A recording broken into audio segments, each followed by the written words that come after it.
नमस्कार, तुम्ही पाहताय मराठी मंडळी। राज उद्धव मोर्चाच्या निमित्तानं का होईना एकत्र आले आणि ही महानगरपालिकेच्या निवडणुकीच्या युतीची सुरुवात आहे असं म्हणायला हरकत नाही। मात्र ही युती भाजपचं मुंबईतलं गणितच कसं कोलमडवू शकते, यात सगळ्यात जास्त अडचणीत कोण येणार तर एकनाथ शिंदे। ते कसे आणि भाजप शिंदे यांच्यात नेते फोडाफोडीसाठी रस्सीखेच कशी सुरू आहे आणि श्रेयासाठी चक्क मंचावर फडणवीसांना टोले लगावले जात आहेत, बघणार आहोत या राजकीय लढाई मागचा खरा गेम प्लॅन। आणि शेवटी सांगणार आहोत की कोणाचं गणित कोसळणार आणि कोण फायद्यात राहणार।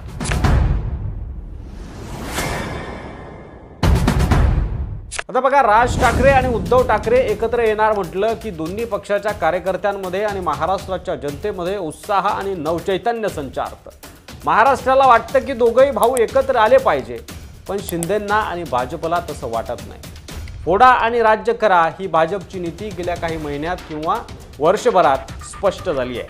आता मराठी अस्मितेच्या मुद्द्यावर दोघे भाऊ अखेर वर्षानुवर्षाच्या दुराव्यानंतर एका मंचावर दिसणार आहेत। मात्र दोघे भाऊ एकत्र आले तर शिंदेंचं सर्वाधिक नुकसान आणि भाजपची खरी कोंडी होणार आहे।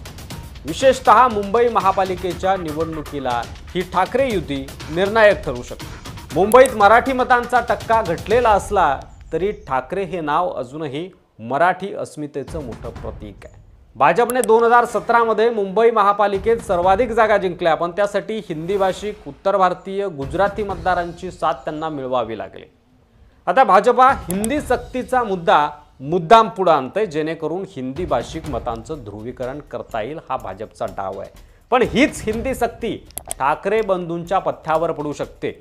हिंदी भाषिक ज्या ताकदीनं एकत्र येतील त्या ताकदीनं मराठी माणूस एक गठ्ठा कुणालाच मतदान करणार नाही, हे गणित भाजपला चांगलं ठाऊक असावं आणि त्यामुळे हिंदी भाषिकांना एक गठ्ठा करण्यासाठी भाजपची ही चाल असू शकते।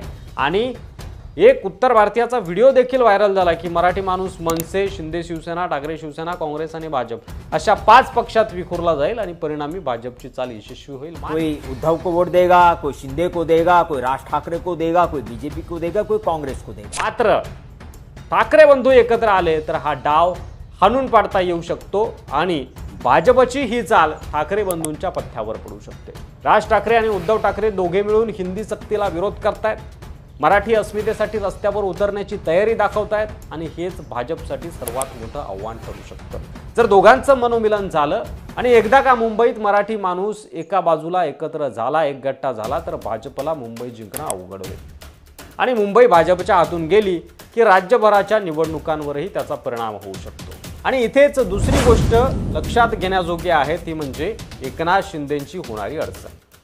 ठाकरे बंधू एकत्र येण्याच्या चर्चा सुरू होण्याआधी मुंबईत शिंदे फ्रंटला दिसत होते।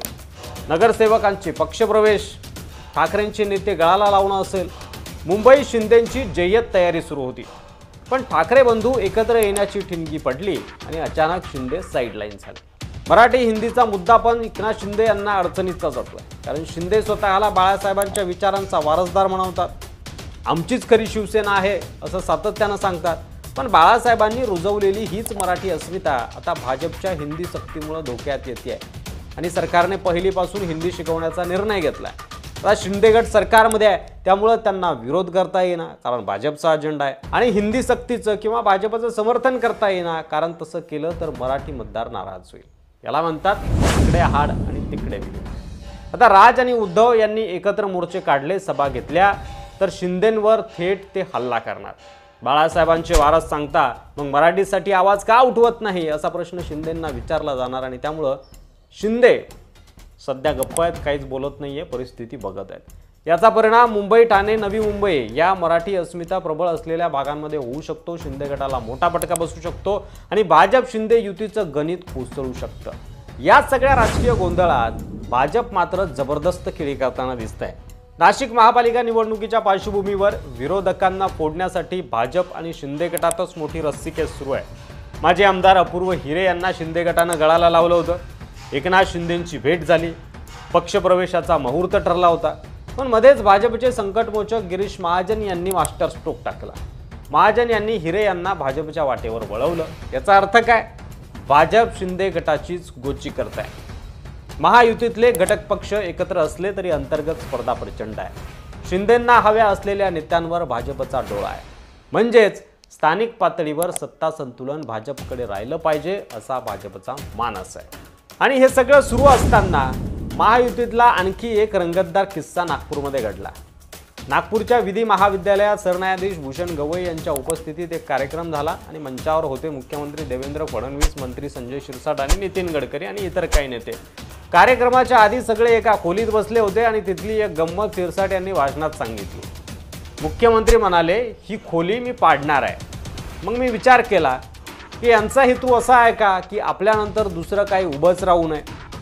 यामागचा उपरोधिक टोला थेट देवेंद्र फडणवीस यांना होता।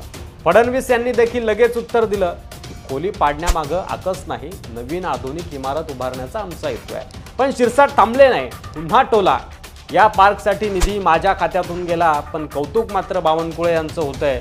इथं येऊन मला कळलं की श्रेय कसं घ्यायचं।